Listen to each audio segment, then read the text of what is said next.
ओम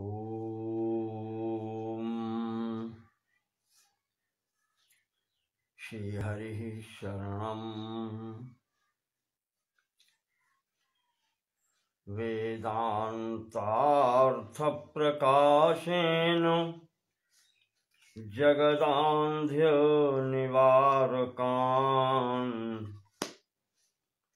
सर्वाचार्याग्रगण्यान्स्तान् वन्दे शङ्करदेशिकान् परवाक्यरसाभिज्ञान् सज्जनान् ब्रह्मवित्तमान् निन्दासूयादिरहितान् प्रणमामि महत्तमान् मार्गं ते सम्प्रवक्ष्यामि विद्यारण्यप्रकाशितम् सम्यग्नाहं विजानामि यथामति वदामि ते। श्रीमत्सर्वगुरून् नत्वा पञ्चदश्या नृभाषया पञ्चभूतविवेकस्य कुर्वे व्याख्यां यथामति। ॐ नमो भगवते वासुदेवाय। ॐ नमो भगवते वासुदेवाय।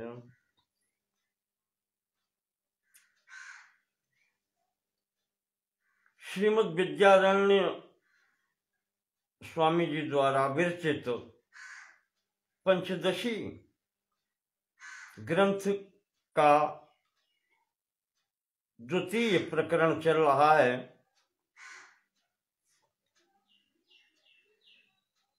पंचभूत विवेक प्रकरण।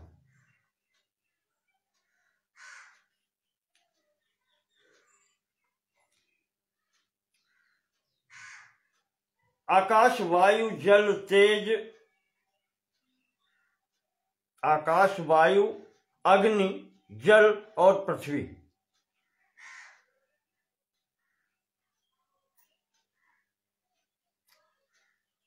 के विवेक का प्रकरण है। विवेक, इनके संबंध में यथार्थ जानकारी।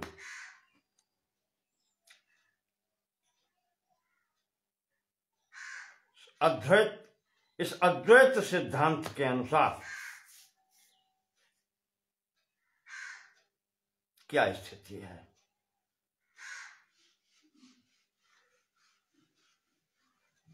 क्योंकि यह ग्रंथ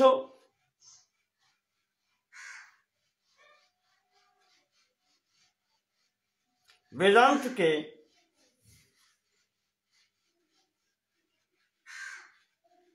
अद्वैत सिद्धांत के प्रतिपादन हेतु सृजित हुआ है। आदि गुरु शंकराचार्य ने जो सिद्धांत दिया, ब्रह्म सत्यम जगन मिथ्या, उसके स्पष्टीकरण हेतु ये ग्रंथ प्रतिपादित है और उसी के संबंध में बात चल रही है।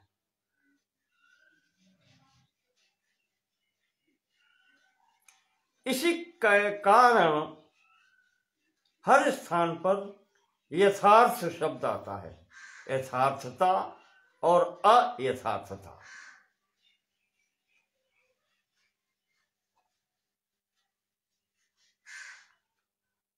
कल के प्रसंग को आगे बढ़ाते हैं। स्वामी जी ने बतलाया कि जो वस्तु जिस रूप में है,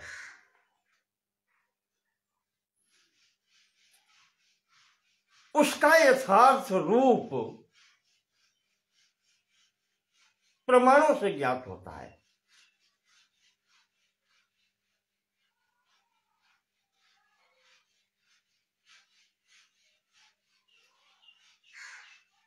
और उसी के संबंध में जो भ्रांतियां हैं, जो भ्रम हैं,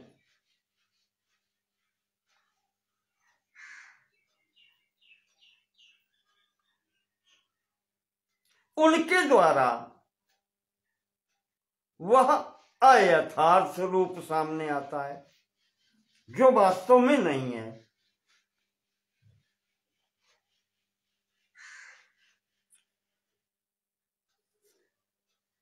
यही संसार में स्थिति है। किसी बात के बारे में जब तक यथार्थ ज्ञान न हो जाए तब तक भ्रांतियां रहती हैं, भ्रम संदेह रहते हैं।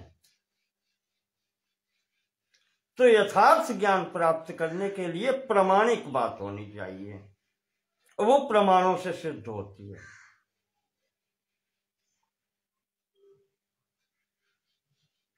और जैसा कि मैंने आपसे कहा था कि वेदांतिना कट, वेदांती महापुरुष जो है, वेदांती, ये शंकर मत के कह लें आप उसको, ये 6 प्रमाण मानते हैं। प्रत्यक्ष, अनुमान, उपमान, आप्त, अर्थापत्ति और अंतिम है अनुपलब्धि।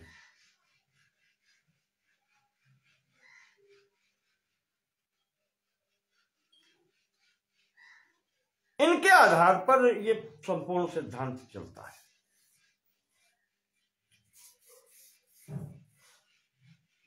वैसे अधिकतम जो प्रमाण प्रचलित हैं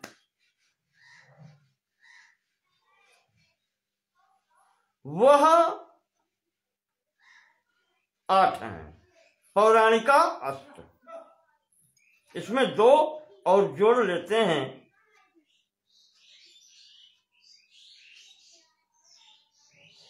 ऐतिह्य, इतिहास और अभाव, जोड़ करके 8 करते हैं। अधिकतम प्रमाण 8 ही प्रचलित हैं। अभी तक 9वां प्रमाण कोई समक्ष नहीं आया है।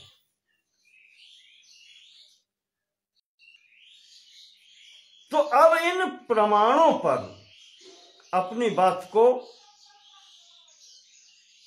देखते हैं।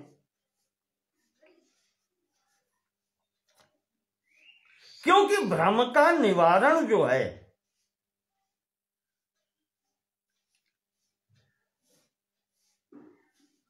वो बड़ी कठिनता से होता है। एक बार जो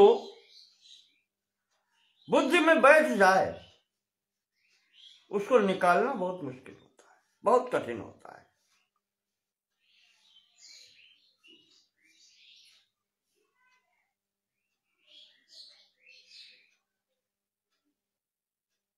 तो वही स्थिति है कि जैसे इस शरीर को जो हम करके मैं माने बैठे हैं,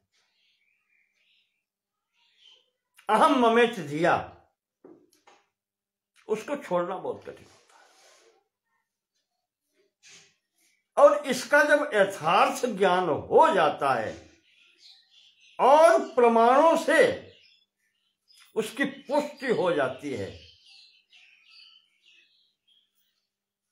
तब भ्रम दूर होता है कि वास्तविकता क्या है और हम क्या देख रहे थे।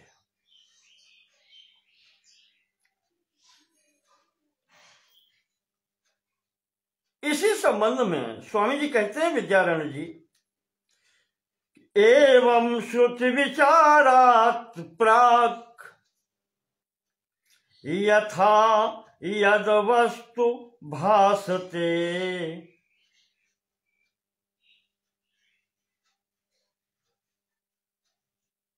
श्रुति विचारात् प्राक्, श्रुति विचार से पहले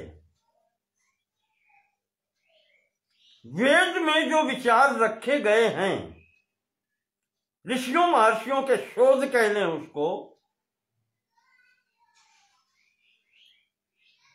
या परमात्मा की वाणी कह लें, निगम निज वाणी,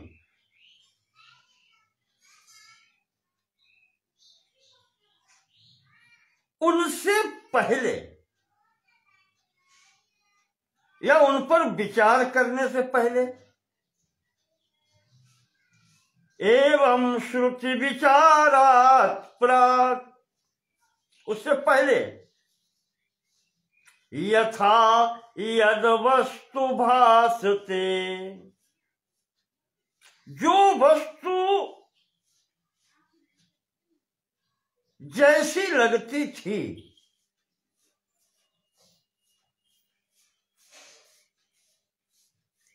विचारेण विपर्येति, और सम्यक विचार करने पर, बहुत विचार करने पर, इन सब मार्गों का आश्रय लेने पर तब उसकी विपर्ययता स्वीकृत होती है, उसका विपरीत विचार तब स्वीकृत हो पाता है। जो वस्तु भरी हुई है उसको निकाल करके यथार्थ स्वरूपता उसकी तब ग्रहण हो पाती है। ततस्तच्चिंत्यताम वियत्तु, ततस्तच्चिंत्यताम, तो इसी मार्ग से इन सब पर विचार करो। जो बातें बतलाई जाती हैं इन पर इसी मार्ग से विचार करो। पहले यथार्थ जानकारी प्राप्त करो गुरु के द्वारा, जैसे भी हो, फिर शास्त्र पठन, अध्ययन, मनन के द्वारा विचार करो। तो कल प्रसंग चल रहा था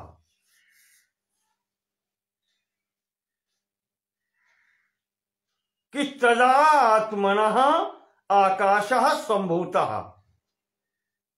ये वेदांत उपनिषद कह रहा है।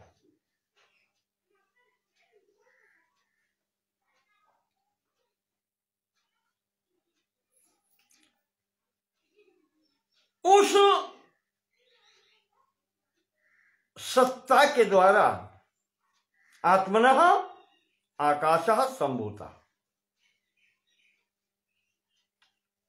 उस आत्मा से आकाश की उत्पत्ति हुई। यहां पर वो तो अक्रिय है, निष्क्रिय है, अकर्ता है। उसके लिए कहा गया था कि वो अपनी शक्ति से को स्वीकार करके उसमें जो उसका प्रतिबिंब है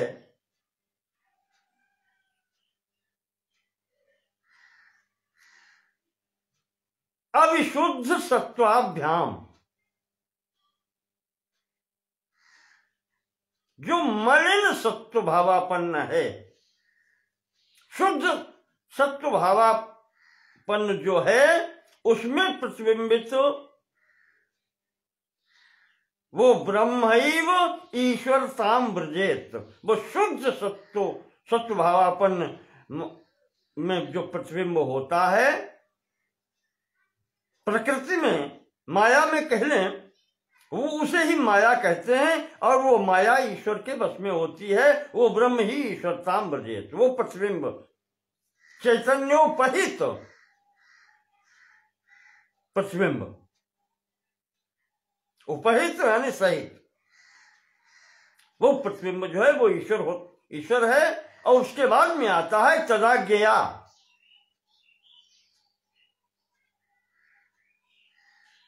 उसकी आज्ञा से, उसकी इच्छा से एको हम बहुत श्याम की जो स्थिति आती है, का शुद्ध सत्व भावापन्न ये हो गया, तो अविशुद्ध भावापन्न जिसमें सतोगुण और तमोगुण की प्रधानता हो जाती है, वहां जो प्रतिबिंब है वो प्राज्ञ के रूप में जीव कहलाता है। ये भी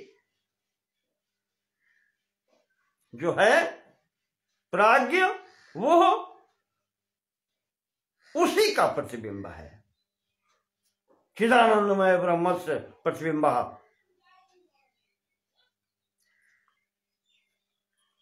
और वहां ही तदाज्ञया तत् ईश्वरस्य आज्ञया आत्मनः आकाशात् संभूता।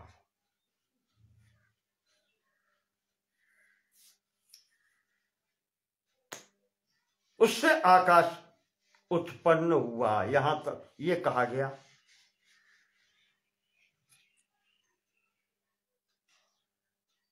ध्यान देकर समझने की चीज है। अब यहां से जो हम आपके समक्ष रख रहे हैं, समस्त अद्वैत सिद्धांत की नींव है ये।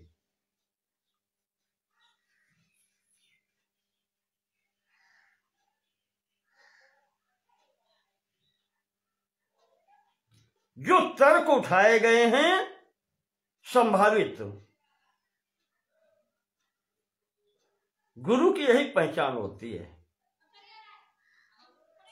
उसे ये पता होना चाहिए कि शिष्य इसमें क्या प्रश्न उठा सकता है, और वो एक एक प्रश्न करके स्वयं ही उसका निराकरण करता हुआ चलता है।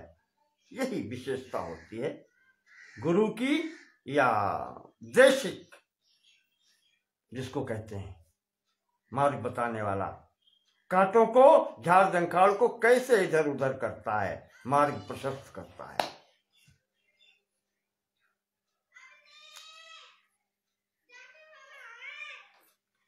तो विद्यानंद स्वामी जी कहते हैं कि इसी मार्ग से अब ततस्त चिंत्यताम वियत, जो आकाश की बात चलाई थी उसके विषय में अब इसी मार्ग से चिंतन करो।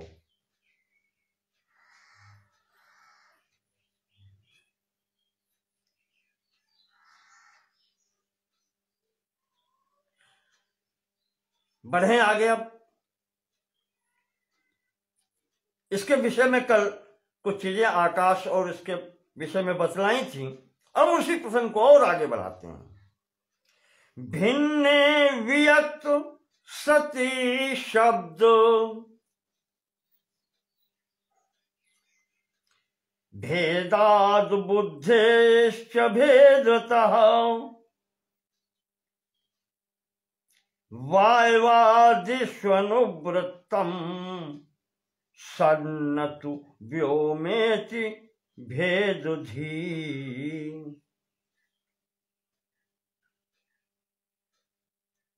कल ये बताया गया था कि वो सत्य जो है उसकी सत्ता आकाश में भी है।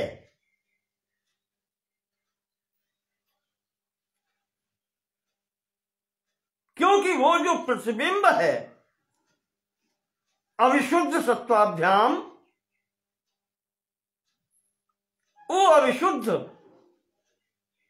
सत्व रजोगुण प्रधाना तमोगुण प्रधाना में जो प्रतिबिंब बनता है, जिसे प्राज्ञ कहते हैं, उसमें सत्ता है, उसी का प्रतिबिंब है चैतन्य उपहित।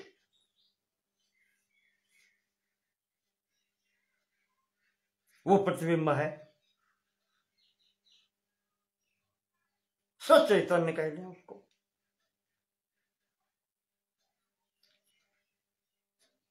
और वो ही आगे जो तमो प्रधाना है, एक रजो प्रधाना एक तमो प्रधाना। रजो प्रधाना से आपको बताया था इंद्रियां और प्राण,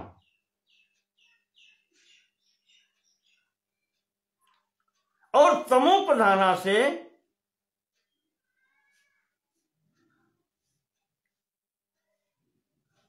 द्रव्य, रजोगुण और तमोगुण की प्रधानता से ही पहले आपको बता चुके हैं, इस सृष्टि प्रपंच में भोग और भोगायतन की सृष्टि होती है। जो भोग चाहिए, भोगायतन यानी शरीर, संपूर्ण भोगों की भी इसी से सृष्टि है और संपूर्ण शरीरों की भी इसी से सृष्टि है। तो उस क्रम में जो प्रथम तत्व आया था आकाशा संभूता, आकाश आया था। अब यहां पर स्वामी जी सिद्ध कर रहे हैं कि आकाश की यथार्थता क्या है, इसकी वास्तविकता क्या है।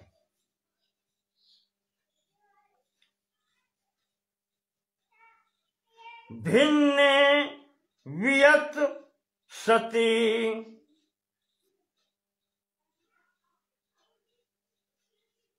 वियत आकाश, सती सत पदार्थ जो है, सत सत्ता, वो परब्रह्म चिदानंदमय, शब्द भेदात बुद्धेश्च भेदता, शब्द भेदात, शब्दों में भेद है। एक आकाश कहते हैं और एक को कहते हैं सत।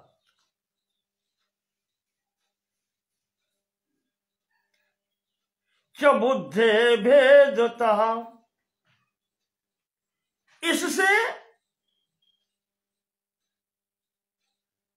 ये दोनों शब्दों में भेद दिखाई पड़ता, ये इनमें भेद है। ये शब्द बतला रहे हैं कि ये भेद है, आकाश और वो सत।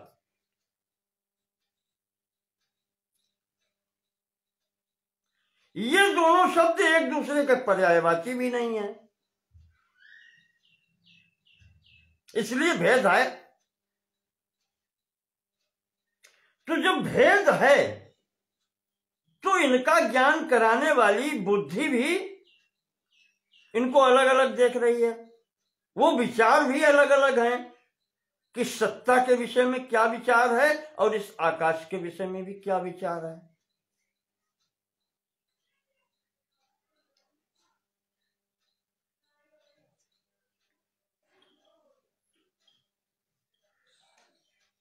तो इस प्रकार से जो विचार भिन्न है, तो इसका तात्पर्य ये हुआ कि ये दोनों पदार्थ हैं तो भिन्न भिन्न।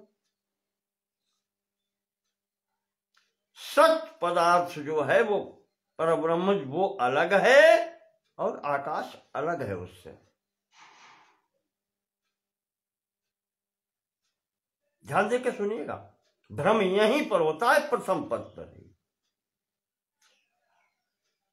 वो सत्ता अलग है परब्रह्म की और आकाश अलग है। और कहा इसी प्रकार से आप बाकी चारों भूतों के समझ लीजिए, वायु, अग्नि, जल और पृथ्वी, वो भी अलग है।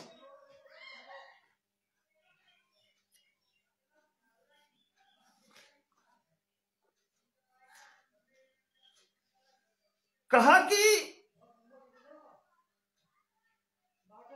जब दोनों अलग अलग हैं, भेद बुद्धि है,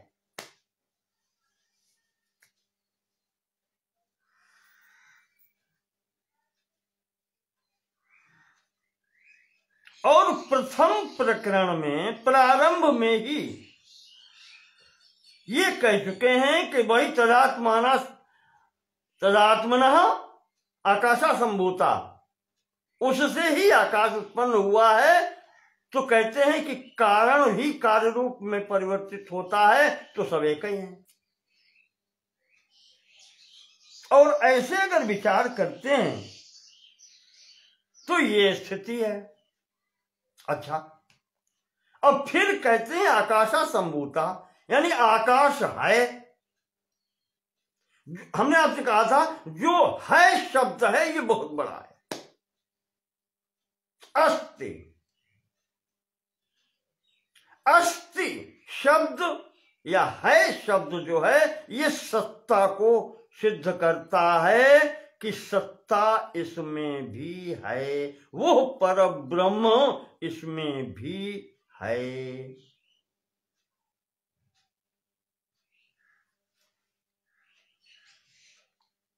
वो ब्रह्म इसमें भी है, तभी तो सत्ता है,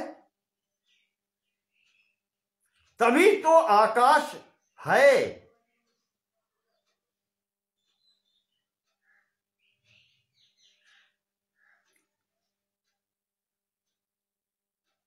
अब जब आकाश की सत्ता है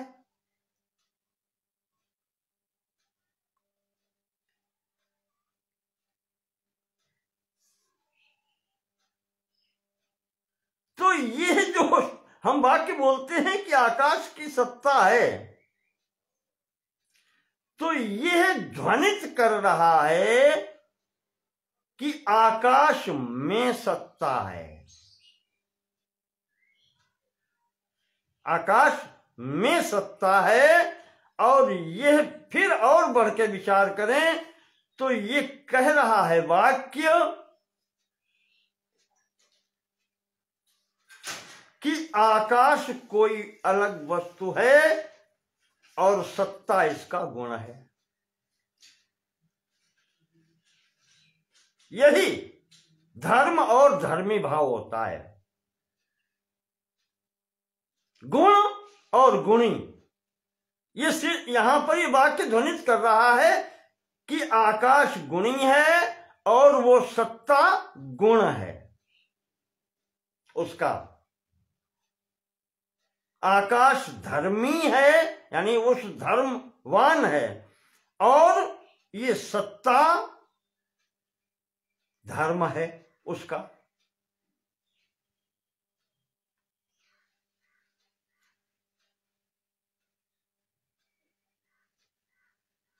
और कहते स्वामी जी कह रहे हैं कि बस यही भ्रम है, यही भ्रम है। क्यों?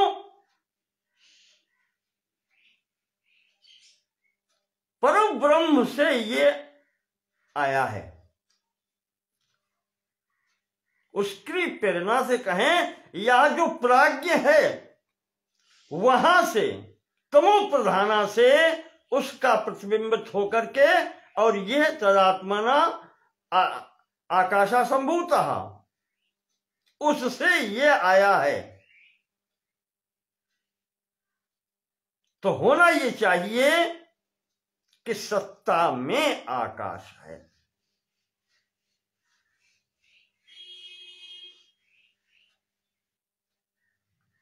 सूक्ष्मता की बात चल रही है, आप ध्यान रखिएगा, ये सूक्ष्म तत्वों की बात है,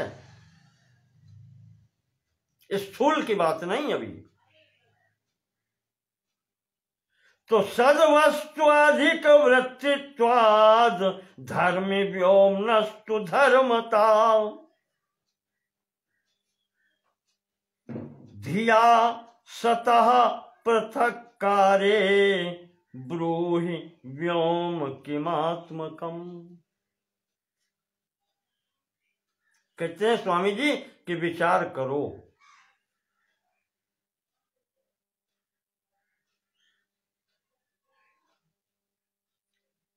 बड़ी वस्तु में छोटी वस्तु रह सकती है,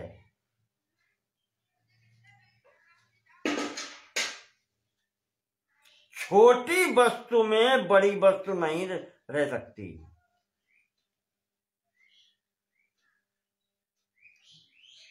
सद्वस्तु अधिक वृत्तित्वात्,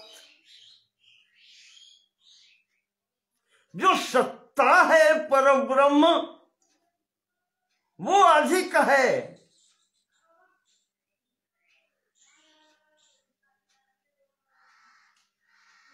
धर्मी,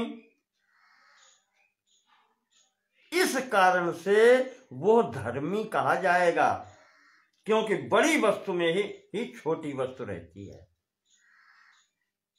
देखो विचार दे रहे हैं, तर्क दे रहे हैं, समझो आपको। उस सत्ता परब्रह्म के प्रतिबिंब स्वरूप जो चेतनोपहित ब्रह्म है, जो तमो प्रधान है, वहां से आत्मन आकाशा संभूतः, उससे आकाश की उत्पत्ति होती है। तो उसमें यह आकाश है। तो जो बड़ी वस्तु है वो धर्मी कहलाता है, क्योंकि यह विकार या यह गुण या ये धर्म उसी से आया है, तो ये उसमें है। तो उस सत्ता में आकाश है। कहा इस प्रकार से, व्योमनस्तु धर्मता। तो इस प्रकार से चिंतन करने पर व्योम यानी आकाश की धर्मता सिद्ध होती है। ये छोटा है।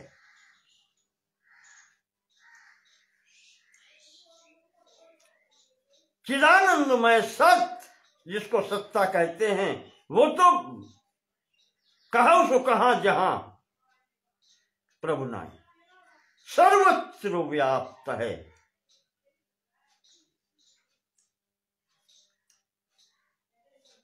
और जो कल बताया था 10वें स्कंद में अंतिम श्लोक में भगवान श्री कृष्ण ने कहा है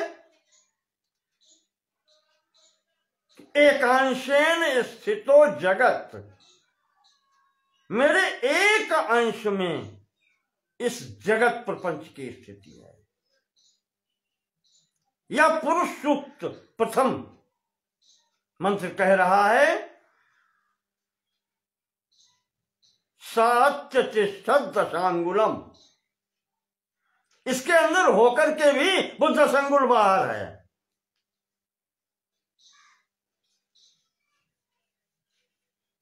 संपूर्ण प्रपंच इसके एक अंश में है, वो इससे भी बाहर है। वही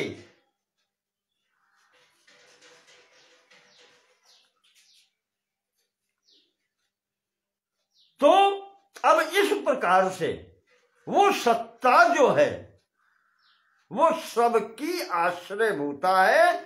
वही आश्रय है जिसके आश्रय में ये रहते हैं।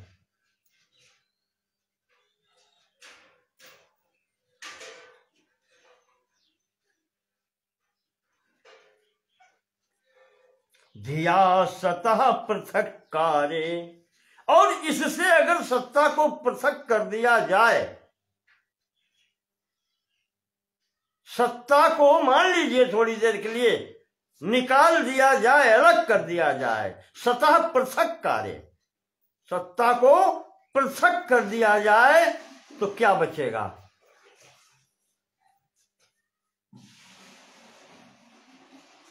जब पिता ही नहीं होता तो पुत्र की कल्पना कहां, कैसे हो ही नहीं सकती ना। बिना सत्ता के न उसकी शक्ति की स्थिति है और न उसके आगे कार्य, आकाश रूप जो कार्य है वो शक्ति का उसकी स्थिति है। स्वामी जी कहते हैं कि अगर सत्ता को हम पृथक कर दें तो फिर आकाश की स्थिति कहां? व्योम किमात्मकम, फिर उस आकाश की स्थिति कहां है?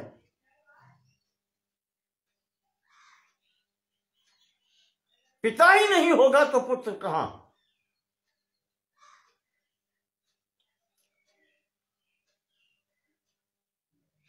इसलिए ये करके ध्यान करके चलें।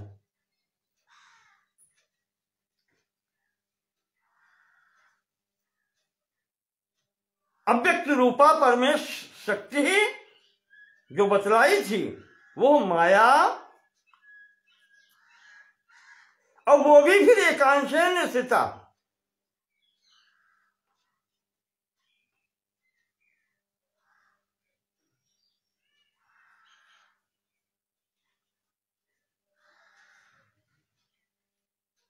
अंश में स्थिति है।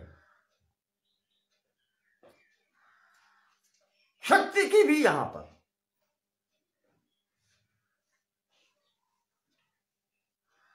क्योंकि इससे बाहर भी वो है,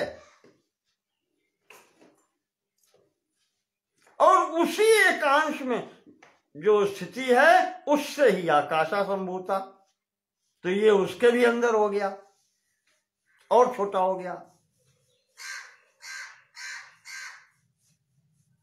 जो अल्प होता है, जो न्यून होता है, उसमें ही बड़ी चीज व्यापक होती है, वो कहलाती है व्यापक। जो इसमें है व्यापक और जिसमें होती है ये व्याप्य कहलाता है। ये शब्द हैं वेदांत के। जिसमें कोई चीज व्यापक हो, वो जैसे लोहे का गोला, गरम गोला है, खूब गरम किया, लाल हो गया है, तो वो अयह पिंड जो है लोहे का गोला, वो है व्याप्य, और इसमें अग्नि व्यापक है जो सर्वत्र है। अग्नि इसके बाहर भी है, अन्य स्थान पर भी है, उस गोले में भी है, तो अग्नि व्यापक है, और वो लोहे का पिंड या गोला जो है वो व्याप्य है। इसी प्रकार से वो सत्ता इसमें व्यापक है,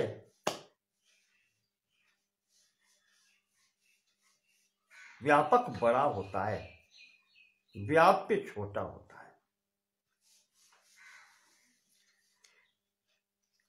तो जब ये आकाश के बारे में बताई और यही स्थिति आगे चलेगी वायु, अग्नि, जल, पृथ्वी में, तो ये और उसके अंतर्गत आकाश के अंतर्गत वायु, वायु के अंतर्गत अग्नि, इस प्रकार से एक के अंतर्गत दूसरा तत्व आता है।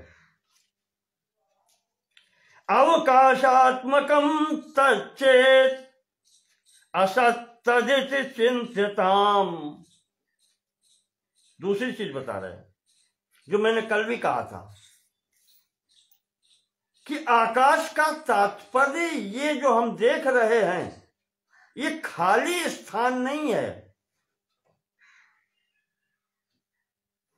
आकाश जो यहां पर आकाश संभूतः, आकाश का अर्थ अवकाश नहीं है, छिद्र नहीं है। परमात्मा में कहीं छिद्र नहीं होता।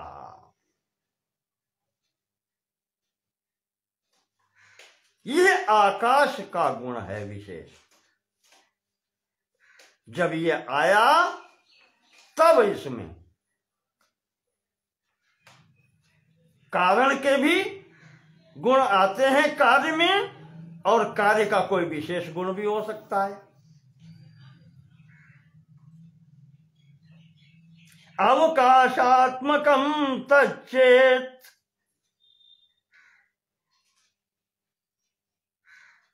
असदिति चिंत्यताम सतः भिन्नम च असत भिन्नम भिन्नम सतो असच्च नेति वक्षि चेद व्याहति स्तव।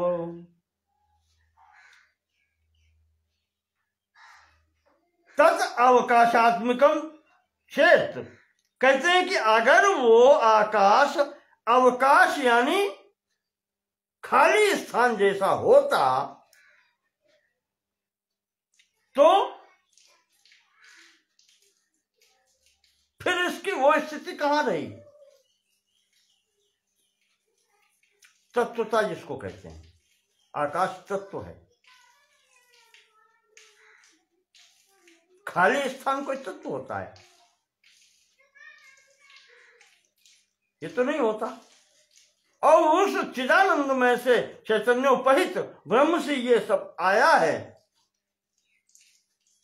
तो उसमें भी कोई अवकाश नहीं है, उसमें कोई छेद नहीं है, कोई खाली स्थान नहीं है।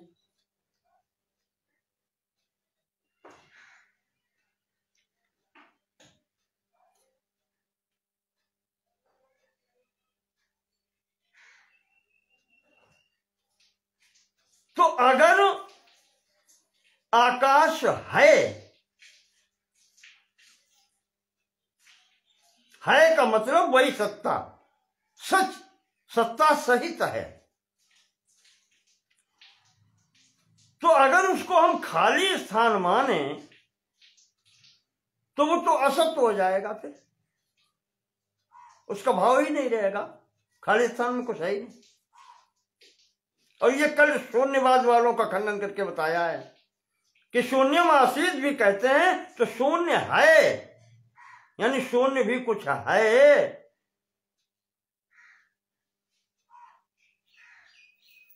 तो ये भी माया कार्य है, और सत्ता तो अनुस्यूत है, अनुगत है उसमें, सब में, वो तो साथ ही चल रही।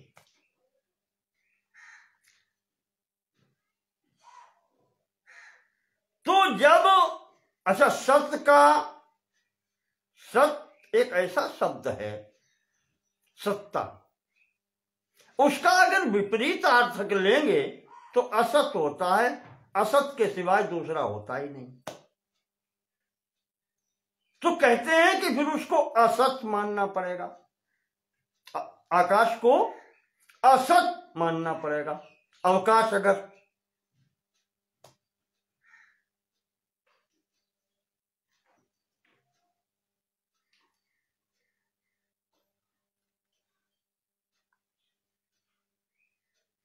तो स्वामी जी का तात्पर्य यह है कि अगर सत्ता से इसको भिन्न माने, आत्मना संभूता, आत्मा से ही इसकी उत्पत्ति है, तो उससे कारण जो है वही कार्य रूप में आता है, तो कारण के गुण भी कार्य में आते हैं। इसी कारण आकाश सत्तात्मक प्रतीत होता है, और उसको अगर अवकाश जैसा मान लें तो वो स्थान असत्य हो जाता है। असत्य होने की स्थिति में तो उसकी उपस्थिति ही समाप्त हो जाएगी। लेकिन वो है, असत्य नहीं है।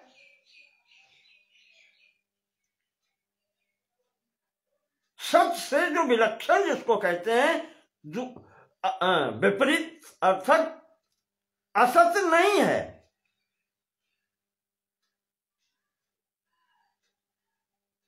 तो ऐसी स्थिति में दोनों स्थितियां विपरीत हो गई।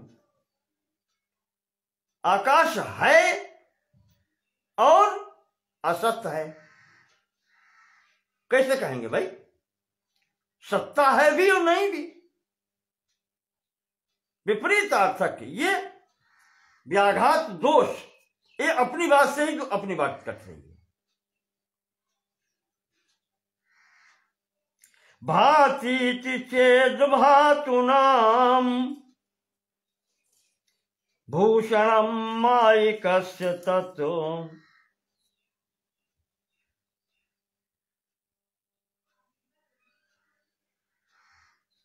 यद सद्भासमानं तन मिथ्या स्वप्न गजादिवत्।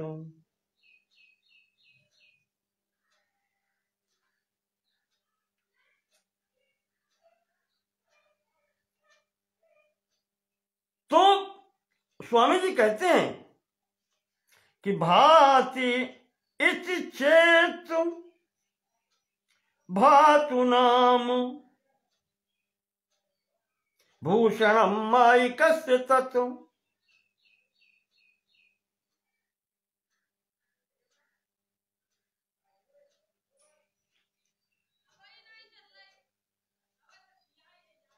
भात इति चेत, अगर वो भाषित हो रहा है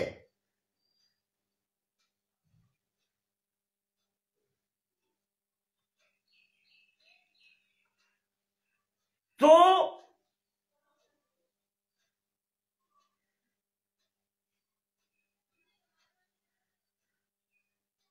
बना रहे ऐसा आभासित, मैंने भाई कहेंगे कोई वस्तु आभास तो हो उसका कि है, तो भूषणम माइकम माइकस्य तत्, कहा कि ये जो है, जो लोग माया का अस्तित्व मानते हैं उनके लिए ठीक है, उनका तो ये आभूषण है, मानना चाहिए है।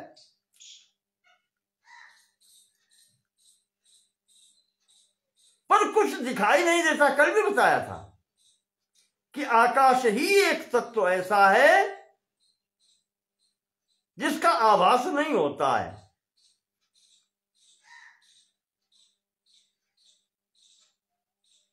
और इनके अनुसार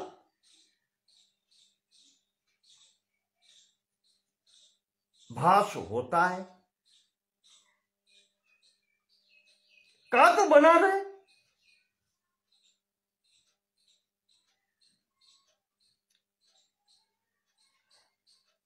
जब उस परमात्मा में उसकी शक्ति अव्यक्त नामनी अनिर्वचनीय शक्ति जो है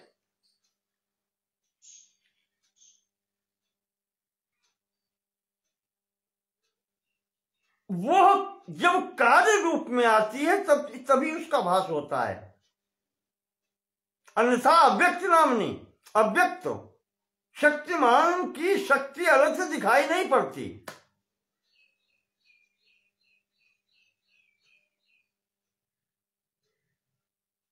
वो कार्य से ही उसका अनुमान होता है।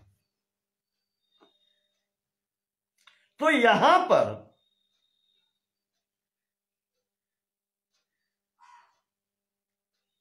अगर हम इसको मिथ्या कह दें, असत मतलब मिथ्या, झूठ,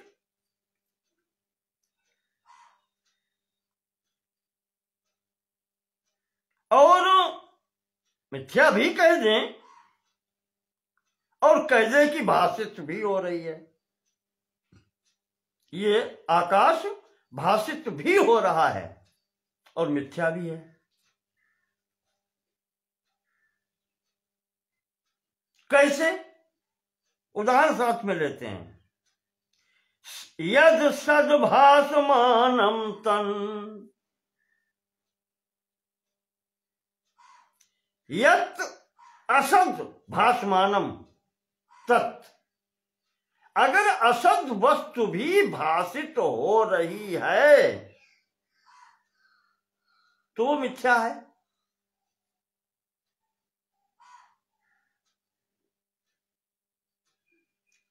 तो उसकी हम सत्यता स्वीकार थोड़ी कर लेंगे। कैसे? स्वप्न गजादिवत, जैसे स्वप्न अवस्था में हाथी देख रहे हैं,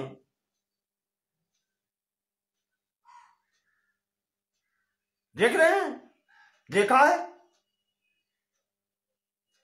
आभास हुआ है, उसके डर से भागे हैं, पर सत्ता नहीं है उसकी। आंख खुली, सत्ता नहीं है उसकी, पर भाषित हुआ था। असत होते हुए भी भाषित हुआ था। विद्यारण्य स्वामी जी कहना चाहते हैं कि असत होते हुए भी ये भाषित होता है।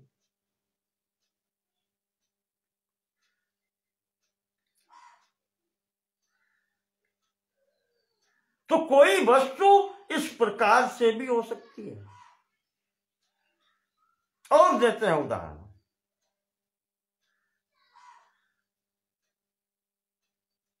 ये तर्क इसलिए दे रहे हैं, कोई कहते हैं कि यह आकाश व्याप्त है, वही परमात्मा है, वही परम सत्ता है, तो वो भेद दिखाते हैं कि नहीं, ये अलग अलग हैं, दोनों एक नहीं है, जो तुम यहां पर भ्रम डाल के जोड़ रहे हो। शक्ति, शक्तिमान के अंदर शक्ति, और उससे ही आत्मना आकाशा संभूता, तो ये एक नहीं है, अलग अलग हैं। माया और माया कार्य, शक्ति और उसके कार्य अलग अलग हैं। कैसे? जाति व्यक्ति देहि देहौ गुण द्रव्य यथा पृथक। जाति और व्यक्ति दोनों पृथक हैं। उदाहरण के लिए मानव जाति एक है, पर व्यक्ति जो है वो अलग है।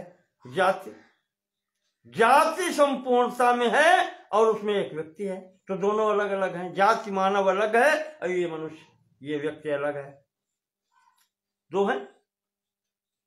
देहि देहौ, देही और देह। देही कौन?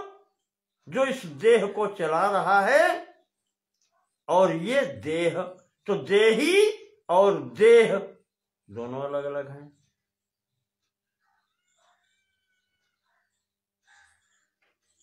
गुण द्रव्य, द्रव्य कोई पदार्थ और उसके गुण, गुण अलग और द्रव्य अलग है, तो उसी में उस द्रव्य के ही का ही गुण है। पृथक कल्पना नहीं कर सकते द्रव्य की बिना गुण के, पर वास्तविकता से विचार करें तो गुण अलग और द्रव्य अलग, शब्द दोनों अलग हैं। जैसे पीछे कह चुके हैं कि सत्य और आकाश। जब आकाशा अस्ति कह देते हैं तो अस्ति वो सत्ता की सूचक है, पर अस्ति और आकाश अलग अलग भी है।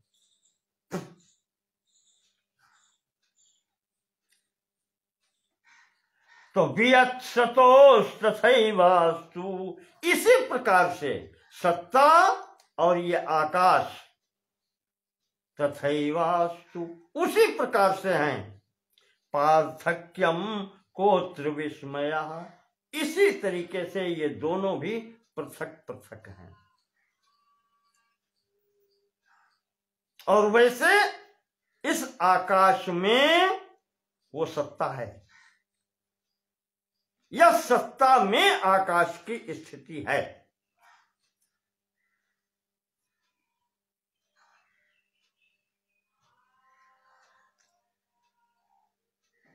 बुद्धोपि भेदो नो चित्ते निरूढ़िम याति चेत तदा अनैकाग्र्यात् संशयाद् वा रूढ़ भावोस्य ते बदो।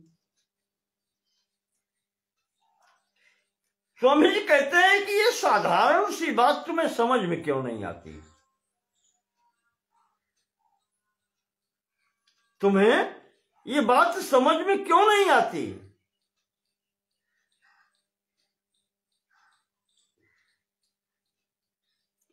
कहा कोई बात समझ में दो प्रकार से नहीं आती, इन दो में से कोई एक कारण होता है।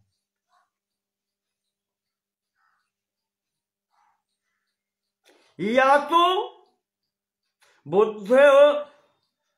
बुद्धोपि भेदो नो चित्ते, या तो तुम्हारे चित्त में भेद है, भेद बैठा हुआ है, इसलिए समझ में नहीं आता। और भेद दो प्रकार से होता है। कैसे? या तो तुम्हारा चित्त एकाग्र नहीं है, तुम उसको समझना नहीं चाहते, प्रथम बात। या तो तुम्हारा अनैकाग्र्यात्, चित्त में अनेकाग्रता है, एकाग्रता नहीं है, अनएकाग्रता। एकाग्रता नहीं है, आप ध्यान नहीं दे रहे हो। एकाग्र होकर के कोई बात समझी जाती है। और संशयाद वा, या तुम्हारे मन में भ्रम है, कुछ और जेब में डाले बैठे हो। भ्रम तभी तो होता है। रूढ़ भावो से ते बदो, ये जो बुद्धि में आरूढ़ है तुम्हारे कुछ और, इसके कारण से तो चित्त में चंचलता है, एकाग्रता नहीं है, अथवा कुछ और डाले बैठे हो, चित्त भ्रमित हो रहा है, तुम्हारा संशय है, इस कारण से नहीं हो रहा है। कारण क्या है बताओ, तुम ही बताओ।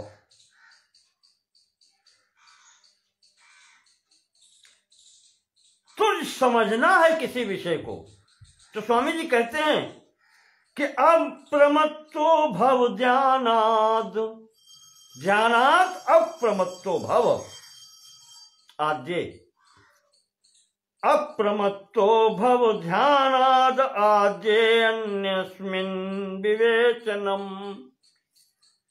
पहले तो प्रमाद छोड़ करके चित्त को एकाग्र करो, इधर उधर भागो नहीं।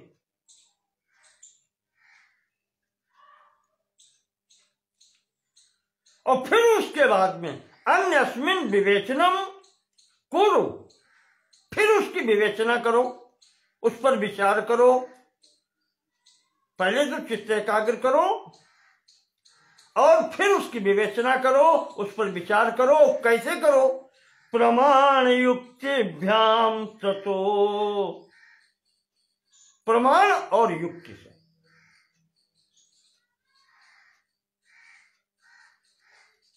ततो रूढ़तमो भवेत, तब तुम्हारे चित्त में ये बात चढ़ेगी।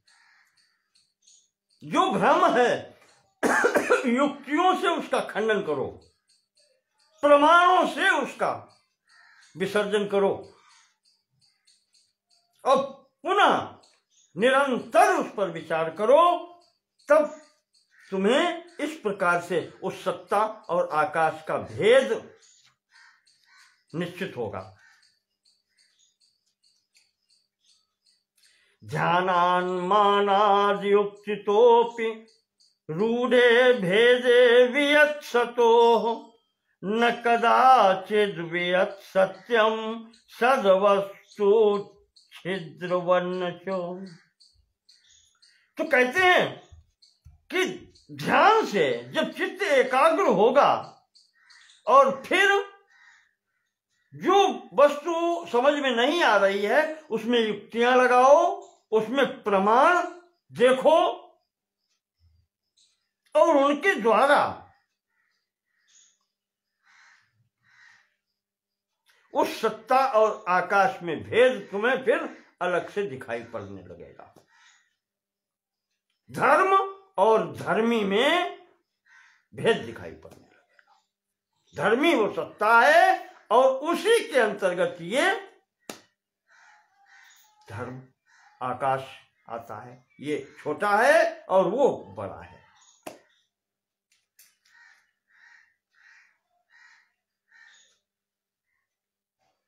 और अगर आप इसको आकाश को सत्य मानते हैं, अवकाश के रूप में मानते हैं, तो उसमें सत्ता में कोई छेद नहीं है, ये भी आप जान लो।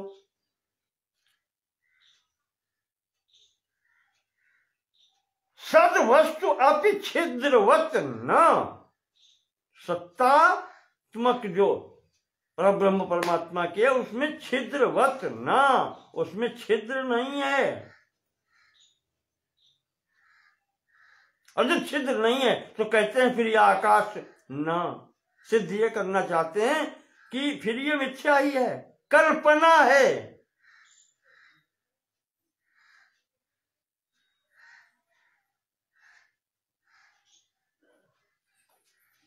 यही माया की अनिर्वचनीयता है।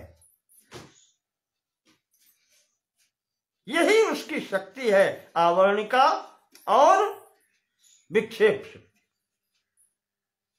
मूल को आवृत करके विक्षेप रूप में ये दिखाने लगती है। ये सत्य नहीं है।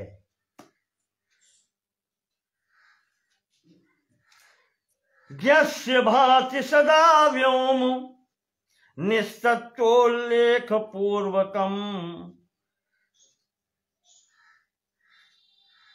तो इस प्रकार से ये आभास है, ये कल्पना है आकाश की उसमें जो भास रही है। अभी बता दिया स्वप्न गजादिवत, स्वप्न में देखे हुए हाथी की बात। ये न होते हुए भी भासता है, वही स्थिति यहां है।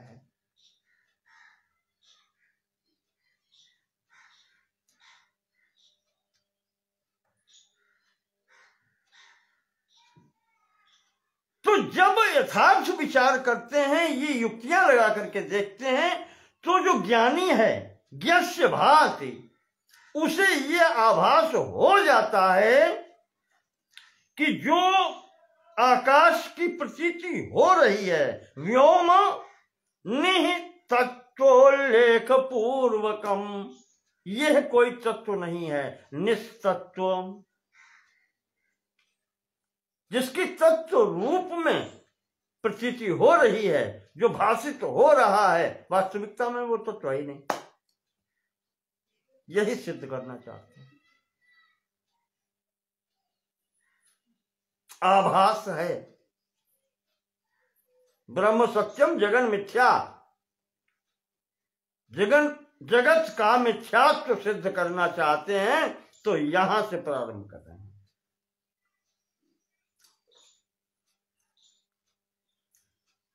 तो कहते हैं उस ज्ञानी को प्रतीत होती भी है, पर उसको सदैव विचार में रहता है कि यह कुछ है नहीं।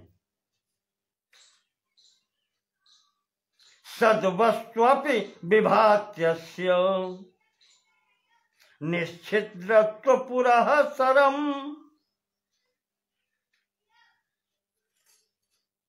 तो सत्ता का भी उसका भी जब विचार आता है, तो निश्चिद्रवत उसमें, क्योंकि छेद है ही नहीं, तो आकाश कहां?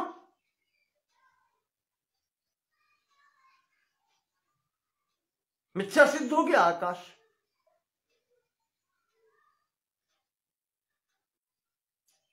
भाषित हो रहा है, प्रतीत हो रहा है, पर निस्तत्वम तत्व नहीं है, केवल आभास मात्र है, प्रतीति हो रही है। तो ज्ञानी को जब इस पर विचार करता है दृढ़तापूर्वक, तब उसे ज्ञान हो जाता है कि यह भाषित हो रहा है नहीं। सन्मात्र बोध मुक्तम च दृष्ट्वा विस्मयते बुधा। इस प्रकार से उस सत्ता जो है परब्रह्म की, उसकी सत्ता भाषित हो रही है, और ये युक्तियों से असत्य सिद्ध इस प्रकार से हो जाता है आकाश। ये दोनों स्थितियां जब देखते हैं और खूब विचार जब होता है, श्रवण मार्ग बताया था आपको, मनन और फिर निधिध्यासन। निधिध्यासन के द्वारा जब ये बुद्धि में बैठ जाता है, तब ये सब दिखाई देते हुए भी वास्तविकता सामने आ जाती है, फिर वो इसको कुछ मानता नहीं।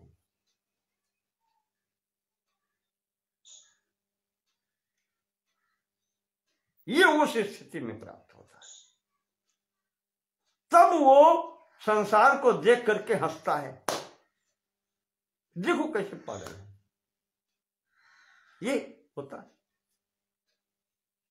एवं आकाश मिथ्यात्वे, इस प्रकार से आकाश की मिथ्यता सिद्ध करके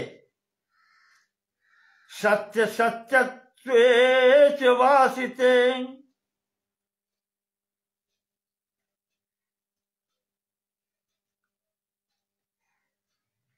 सत्य सत्यत्वे च वासिते,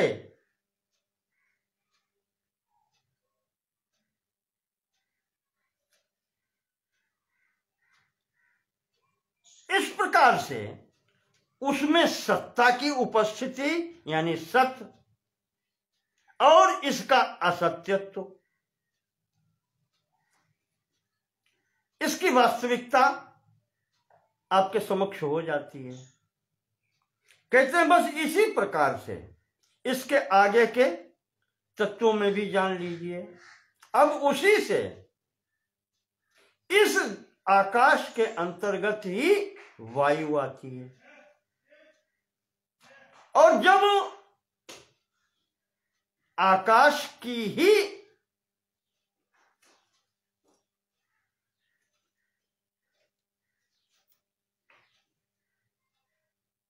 असत्यता सिद्ध हो गई, मिथ्यात्व सिद्ध हो गया कि यह मिथ्या है, वास्तविकता कुछ नहीं है, तो इसके अंतर्गत अब वायु आई। उसके विषय में भी यही है। वो सत पदार्थ तो सभी चला, उस स्थिति से विचार करें तो सत्ता आकाश में भी थी और आगे चलेंगे तो वायु में भी आएगी। और वायु में बताए थे दो गुण हो जाते हैं, एक तो वो सत्ता आ रही है, चैतन्यता जिसको कहते हैं, और शब्द गुण जो है आकाश का वो वायु में भी आता है। और वायु का अपना गुण है वो स्पर्श।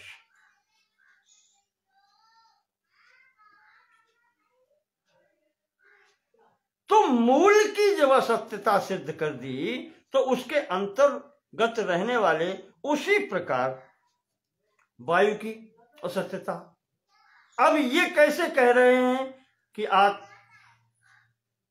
पहले आकाशा संभूता फिर आकाशाद वायु, तो इसका मतलब अब आकाश का विस्तार बड़ा है और इसमें के अंदर ही वायु की स्थिति है।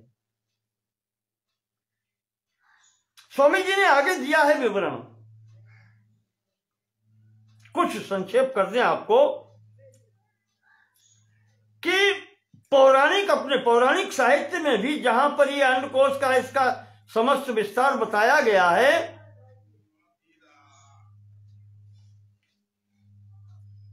वहां जो केंद्र में ये सृष्टि प्रपंच है, अंडकटाह जिसको कहते हैं, उसके आगे जो तत्वों की सीमाएं बताई गई हैं वो 10 गुनी बताई गई हैं। सृष्टि प्रपंच समस्त चराचर जगत ये भूमि का कार्य है, पीछे बता चुके हैं। तो ये जितनी भाग भूमि है उसके दशमांश में है। इसके बाहर का घेरा जो है वो इससे 10 गुना है। और भूमि के जो भूमि तत्व है उसके बाहर 10 गुना घेरा जल तत्व का है, और उसके बाहर 10 गुना घेरा अग्नि तत्व का है, और उसके बाहर वायु तत्व का घेरा 10 गुना है, और फिर उससे भी बाहर आकाश तत्व का घेरा वो उससे भी 10 गुना है।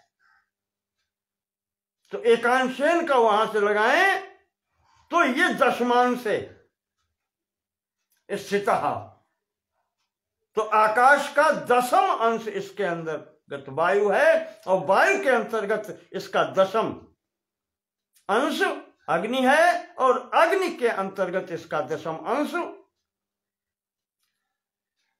जल है, और जल के अंतर्गत इसका 10वां अंश भूमि तत्व है, और उसके अंतर्गत 10वां अंश में ये सचराचर सृष्टि है, जगत है, ये स्थिति है। तो जब आकाश मिथ्या सिद्ध हो रहा है तो उसके अंतर्गत जो भी अन्य वस्तुएं आती हैं वो सब मिथ्या हो जाती हैं।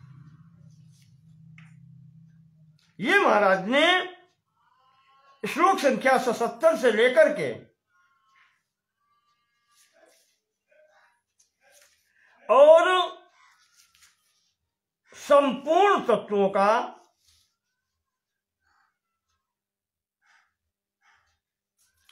यहां तक दिखाया है, जो मैंने बताया कि संपूर्ण जगत की स्थिति है। अब उस संपूर्ण जगत के अंतर्गत क्या है?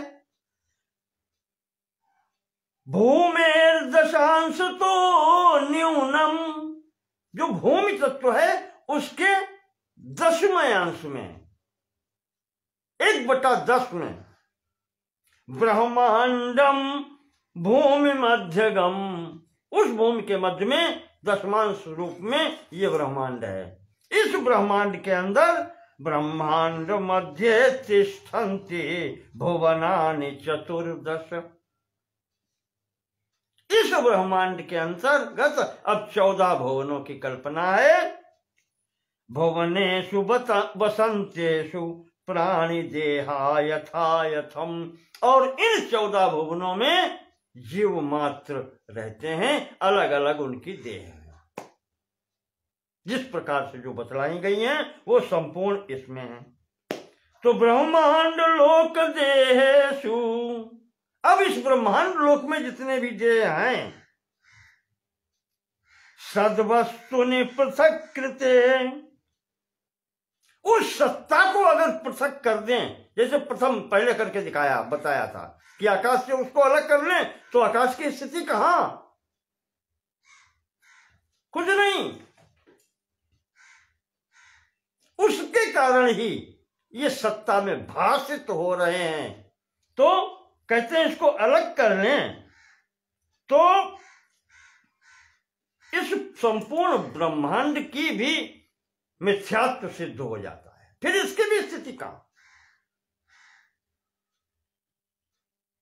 जब नींव ही नहीं है तो भित्ति कहां, दीवार कहां? फिर हवा में दीवार नहीं होती। उसी प्रकार से यहां पर असंतोंडादयो भांतु तदभाने पीह का क्षति, कहते हैं ये ब्रह्मांड कटा जो भी है पूरा, ये सब असत सिद्ध हो जाता है, मिथ्या सिद्ध हो जाता है। और फिर अगर कहते हैं तद भाने अपि, अगर किसी को इसका भान हो रहा है, या भान तो सभी को हो रहा है, चाहे ज्ञानी हो चाहे मूर्ख हो, व्यवहारिकता में सबको चल रहा है, तो कहते हैं का क्षति, उससे नुकसान क्या है, उससे हानि क्या है? होने दो। तुम्हें ज्ञान होना चाहिए कि ये असत है, मिथ्या है। ये जब ज्ञान होगा तो मुख्य बात यह है कि अहंकार की निवृत्ति हो जाती है। इसमें जो अहंकार इस शरीर में कर रखा है, इसकी निवृत्ति हो जाती है। मैं हूं, वो अलग हूं।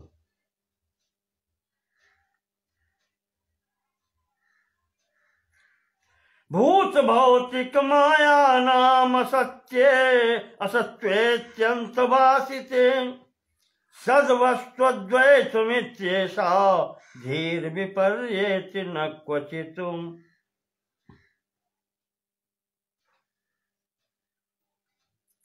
कहते हैं कि ये संपूर्ण प्रपंच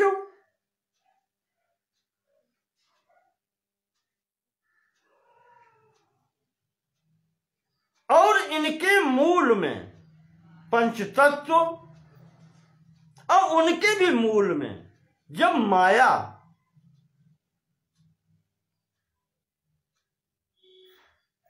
इनका मिथ्यात्व सिद्ध हो जाता है,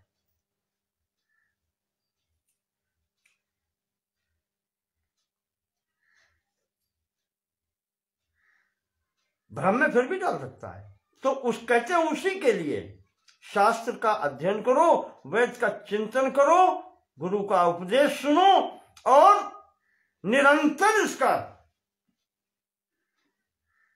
अभ्यासेन तो कौनते वैराग्येन च गृह्यते। वैराग्य इसलिए कि ये आसार है, और अभ्यास ये कि ये चित्त में दृढ़ करो कि ये कुछ है नहीं, सब मिथ्या है। नहीं तो विघ्न होता है।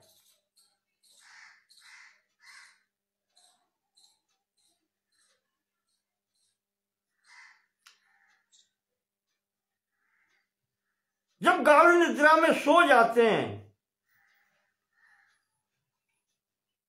कुछ भी भान नहीं रहता जब, बिल्कुल,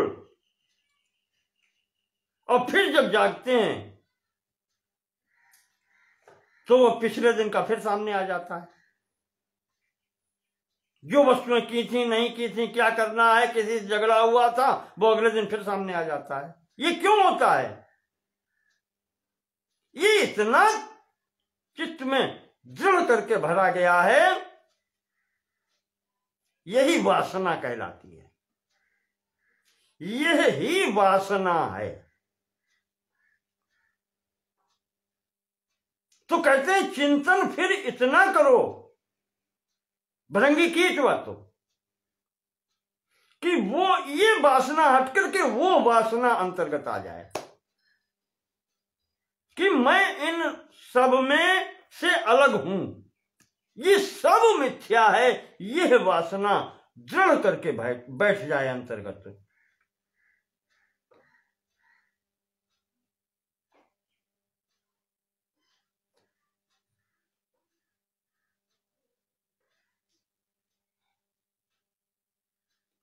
और जब आत्मना आकाशा संभूता, आकाशात वायु, वायु अग्नि इस प्रकार से है और उससे ही सृष्टि प्रपंच है, तो आत्मना संजाता, तो ये तो समस्त सृष्टि परब्रह्म स्वरूपा अस्ति।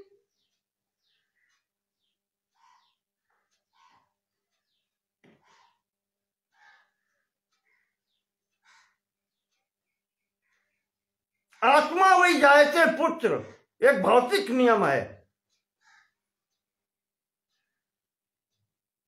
उस पिता की स्वयं की आत्मा ही पुत्र रूप में उत्पन्न होती है। उसी प्रकार से कारण के समस्त गुण यहां पर हैं, तो वो और ये सब मिलाकर के एक क्यों नहीं?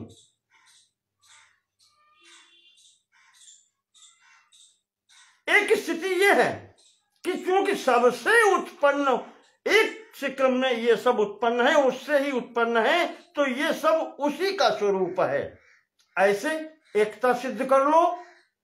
और या ये सब मिथ्या है, केवल वही सत्ता है, वही सत्य है, ऐसे एकत्व सिद्ध कर लो।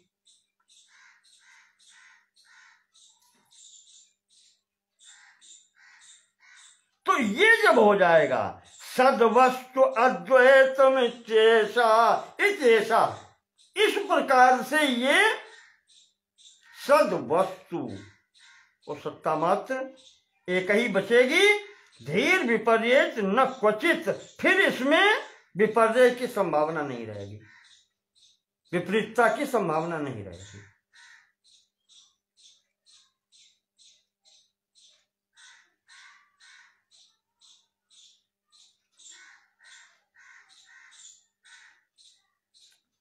और कहते हैं इससे कोई नुकसान नहीं होता। सदद्वैतात् पृथक् भूते द्वैते भूम्यादि रूपिणी।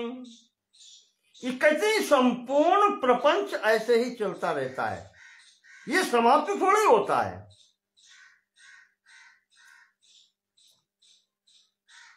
ये प्रपंच ऐसे ही चलता है। भूम्यादि रूपिणी द्वैते, ये भूमि आदि प्रपंच रूपी द्वैत बना रहता है। सत अद्वैतात् पृथक् भूते, सत्ता मात्र के इससे अलग रूप में जान लेने पर वो अद्वैतता की सिद्धि हो जाती है।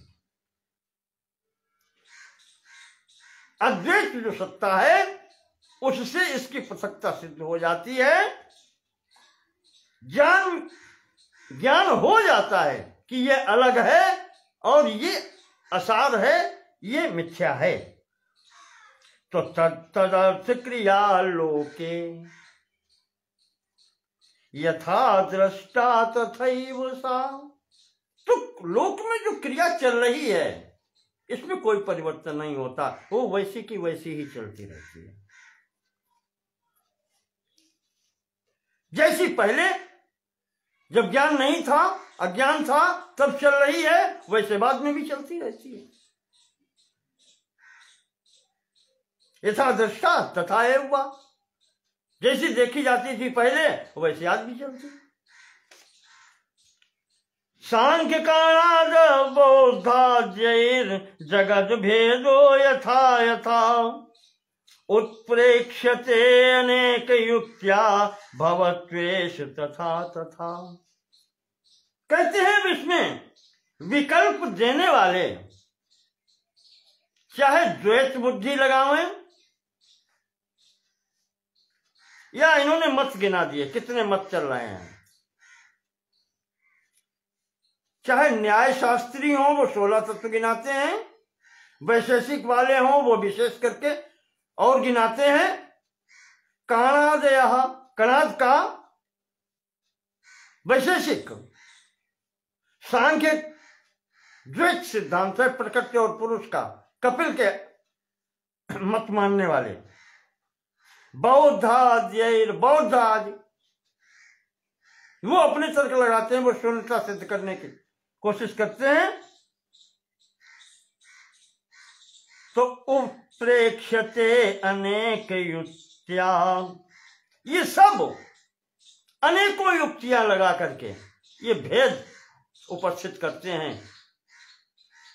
कोई कहता है ये सब सत्य है, कोई कहता है कि प्रकृति अलग है, पुरुष अलग है, लगाने दो युक्तियां की।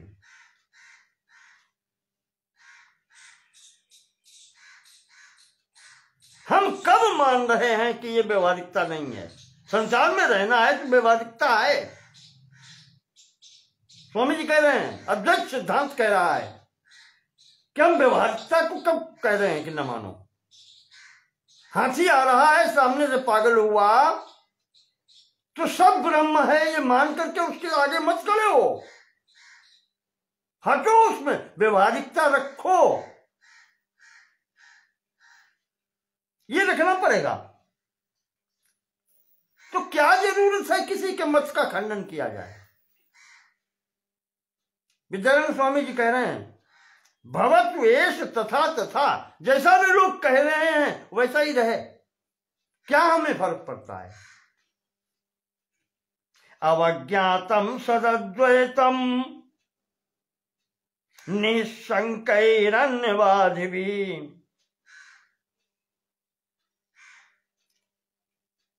अन्यवादी भी कहते हैं जो अन्य, ये हमने आपको बताए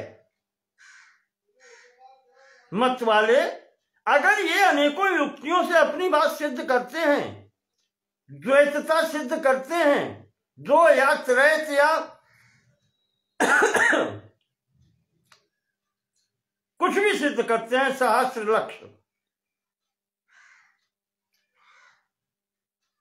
एवं का क्षतिरस्माकम, इससे हमारी हानि क्या है, हमारी क्षति क्या है? तद्वैतम अवजानताम, उनकी बात को छोड़ देने में हमें हानि क्या है? उसकी अवज्ञा कर दें, तद्वैतम, उनके द्वैत की अवज्ञा कर दें, छोड़ दें उनको, छोड़ने में भी कोई हानि है? ऐसा तो है नहीं कि बिना उसके काम नहीं चलेगा, तो हम अवज्ञा कर दें।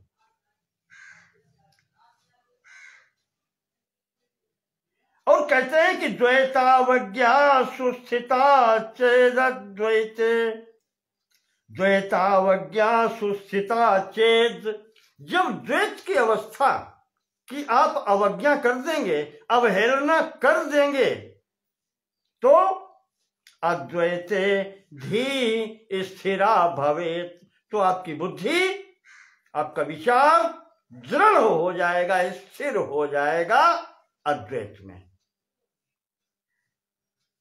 क्यों उसके पीछे भाग रहे हो कि अगला क्या कर रहा है? भीड़ के पीछे मत भागो, या किसी के पीछे मत भागो। ये हमारा अद्वैत सिद्धांत कहता है, ये हमारे शास्त्र कहते हैं, वेदांत दर्शन कहता है। क्यों भागोगे किसी के पीछे? स्थैर्ये तस्या पुमानेश जीवन मुक्ति इतीर्यते। और जब इसमें स्थिरता आ जाती है, ये ज्ञान स्थिर हो जाता है, कहते हैं वही अवस्था जीवन मुक्त की अवस्था है। विद्यारण्य स्वामी जी कहते हैं कि भैया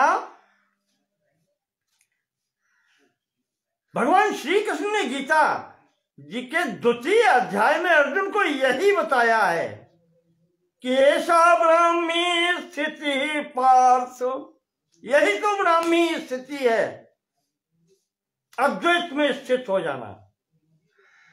ऐसा ब्राह्मी स्थिति पार्थ नैनाम प्राप्य विमुह्यति न एनाम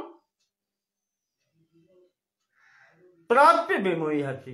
इस अवस्था को प्राप्त करके फिर वो मोहित नहीं होता, उसकी बुद्धि विचलित नहीं होती।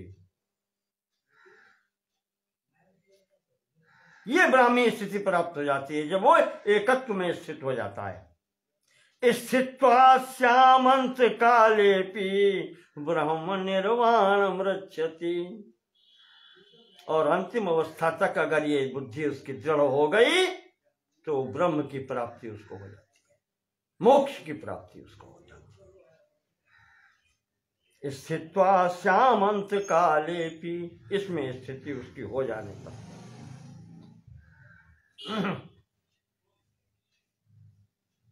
प्रपंच की प्रतीति विचार में समाप्त हो जाए, यही तो चाहिए। बाहर बना रहे क्या? ऋते ज्ञाना न मुक्ति, यही है ज्ञान। इस ज्ञान के बिना मुक्ति नहीं, श्रुति कहती है। यहां भगवान श्री कृष्ण अर्जुन को गीता में बता रहे हैं 2 अध्याय में कि ऐसी स्थिति जब हो जाती है तो फिर अंतकाल में भी उसकी स्थिति बनी रही ऐसी, तो बस ब्रह्म निर्वाण मृच्छति, वो मोक्ष को प्राप्त कर लेता है। तो सदद्वैते नृतोद्वैते यदन्योन्यैक्य वीक्षणम तस्यांत कालस्तद्भेद बुद्धिरेव न चेतरा। अंतिम बात बता रहे हैं कि अगर आप ये समझें अंत काल का मतलब क्या है। यहां पर जो भगवान ने कहा है स्थित्वा श्याम अंत काले भी, अंत काल में ये स्थिति बन जाए। कहा कि अंत काल का मतलब मरना नहीं है।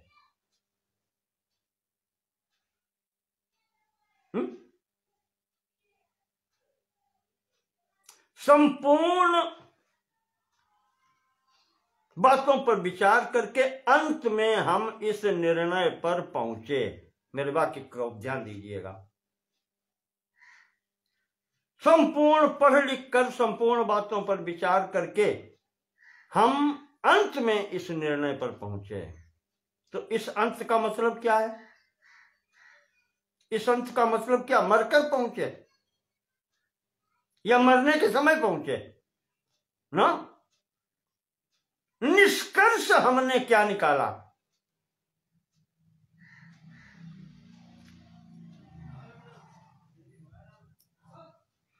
अंत काले का मतलब जो अंतिम निष्कर्ष हमने निकाला वो प्राप्ति, उसकी प्राप्ति जब हो जाती है। तस्यांत कालस्तद भेद बुद्धिरेव न चेतरः। तो अंत काल का मतलब है कि जो भ्रम घुसा बैठा था, जो अज्ञान था, उसका अंतकाल, उसका अंतिम समय हो जाए, वो समाप्त हो जाए। जब हो गया, प्राप्त हो गया।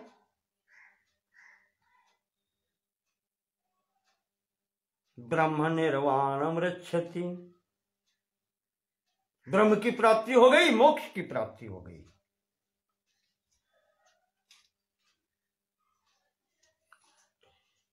यद्वांत कालः प्राणस्य वियोगोस्तु प्रसिद्धितः। अब विद्यानंद स्वामी जी कहते हैं कि चलो लोक में जो प्रचलित है वही बात ले लेते हैं। शरीर का ही अंत सही, मृत्यु का समय सही, यद्वा अंत काला प्राणस्य वियोगः अस्तु, इसी को मान ले। प्राण वियोगः अस्तु अंत काला, प्राण छूट जाना ही अंतिम समय है। तो न भ्रांतेर गताया तस्मिन् काले न भ्रांतेर गताया पुनरागमा। तो उस समय भी अगर ऐसी स्थिति बन जाती है तो कहते हैं जब भ्रम का नाश हो जाता है, संदेह समाप्त हो जाते हैं, तो तभी तो मोक्ष हो जाता है। और भ्रम का एक बार नाश अगर हो गया फिर तो पुनः वो वापस नहीं आता, ये भी निश्चित है। रस्सी में दीपक लेकर के अगर दिखा दिया जाए कि ये सर्प नहीं है रस्सी है, तो फिर पुनः वह सर्प नहीं दिखाई पड़ता। फिर रस्सी का ज्ञान हो जाने पर फिर सर्प दिखाई नहीं पड़ता, वो ठीक शायद फिर से पड़े आगे, लेकिन उस जिसे ज्ञान हो गया है, जिसकी भ्रांतियां दूर हो गई हैं, वो भ्रम में नहीं पड़ता, ना वो डरता है। तो कहता रस्सी है, सांप है ही नहीं। देखने वाले कहते रहे सांप है, पर वो तो नहीं कहता। और कहते हैं ऐसी स्थिति में निरोगोपविष्टो वा, फिर वो व्यक्ति किसी भी स्थिति में हो, चाहे निरोग हो, प्राण छूटने के समय, उपविष्टो वा, चाहे बैठा हो, रुग्णो वा, रोगी हो, भयंकर रोग लगा हो, और बिलुठन भूमि या जमीन पर लोटपोट हो रहा हो, किसी भी तकलीफ में हो, कहने के तात्पर्य मूर्छितो वा, या मूर्छित अवस्था में हो, त्यजत्वेश प्राण भ्रांतिर न सर्वथा, प्राणान त्यजतु, वो उस अवस्था में भी अगर प्राण छोड़ता है तो फिर उसको पुनः भ्रांति नहीं होती, चाहे जहां जाए वो, उसके बाद में भी। कहने तात्पर्य उन्होंने कहा था कि शरीर रहा भी तब भी भ्रम समाप्त हो जाता है, और शरीर छूट भी जाए किसी भी स्थिति में तो पुनः उस भ्रम का आगमन नहीं होता। एक उदाहरण और देते हैं। दिने दिने स्वप्न सुप्त्योरधीते विस्मृते प्ययम्,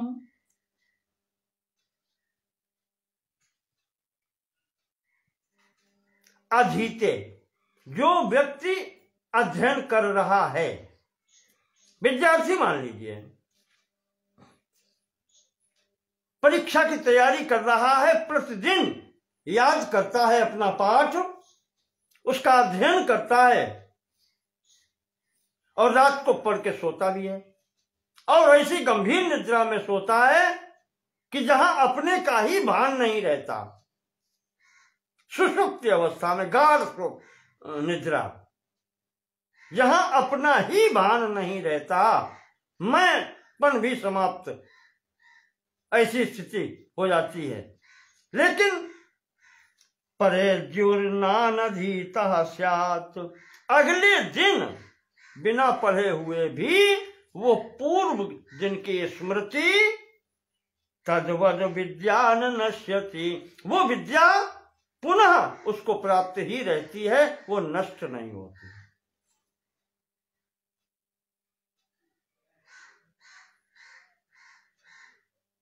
इसी प्रकार से जब भ्रम संदेह निवारण हो जाता है, उसका नाश हो जाता है, तो वह पुनः नहीं आता।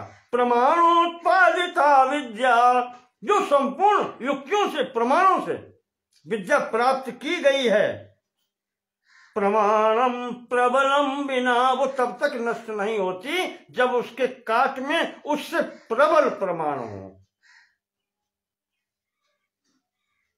और आपको बता ही दिया कि वेदांतिना खट, वेदांती लोग 6 प्रमाण मानते हैं, इनसे बाहर कुछ नहीं है। एति और अभाव पौराणिकों ने जोड़ लिए हैं, वो सब उसमें अंतर्निहित हैं 6 में। पौराणिकों के 8 कहे जाते हैं, वेदांतिना खट, तो ये सब उसमें अंतर्निहित हैं, इनके अतिरिक्त और कोई है ही नहीं। तो कहते हैं कि इन प्रमाणों से भी प्रबल प्रमाण लेकर के जब तक उस ज्ञान को कोई काटे ना, तब तक वो ज्ञान नष्ट नहीं होता। और ऐसा असंभव है, ऐसा होता ही नहीं है।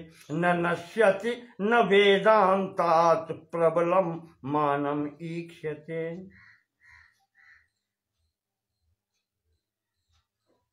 वेदांत से, उपनिषद और वेद वाक्यों से प्रबल प्रमाण तो कोई है ही नहीं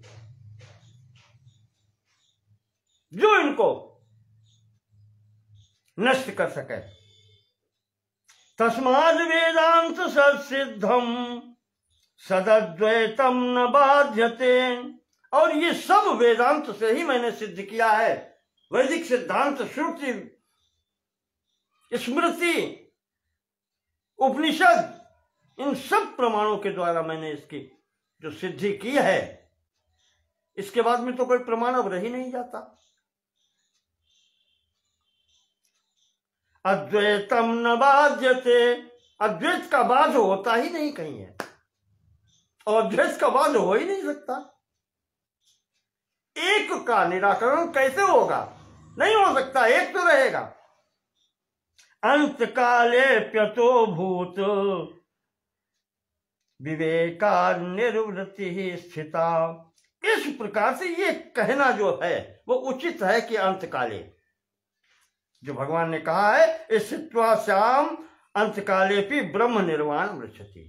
अंतकाल दोनों प्रकार से सिद्ध है, चाहे आप शरीरांत से समझ लें और चाहे शरीर रहते हुए भी समझ लें, भ्रम संशय का अंतकाल समझ लें, उससे भी यही सिद्ध है। और शरीरांत के भी ले तो उससे भी सिद्ध यही है। तो वो अद्वैत जो ज्ञान है वो नष्ट नहीं होता। अतः भूत विवेकात् निर्वृत्ति ही स्थिता। तो इस सब के लिए हमने आपके समक्ष ये पंचभूतों की अयथार्थता या असत्यता दिखलाई। वास्तव में इसमें कुछ सार नहीं है, ये आभास मात्र है, इसमें सत्य कुछ भी नहीं। सत्य है तो वही सत्ता मात्र, वही अद्वैत है। ये स्वामी जी ने द्वितीय प्रकरण में सिद्ध किया है कि सत्ता वही वास्तविक है जो अद्वैत है। एक मेवा द्वितीयकम, एक है और अद्वितीय है, दूसरा और कुछ है ही नहीं, जो है वो मिथ्या है।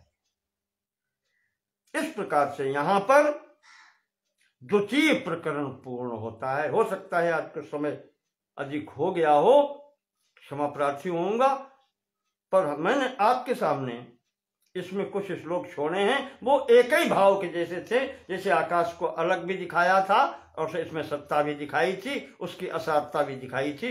इस कारण से संपूर्ण तत्वों के विषय में इन्होंने वायु, अग्नि और जल तक करके इसी प्रकार भूमिका कर दिया था, वो कर दिया है। वो मैंने वहां पर उतना संक्षिप्त कर दिया, पूरा भाव इतना है इसका। इस प्रकरण को पंचभूत विवेक प्रकरण कहते हैं। अब ये सूक्ष्मभूत या प्रारंभिक सामग्री ही जब असार सिद्ध हो गई तो फिर आगे क्या हो सकता है, वो फिर आगे आपको हम तृतीय प्रकरण में अगले खंड में बतलाएंगे। बहुत बहुत धन्यवाद सुनने के लिए। नमो नमः।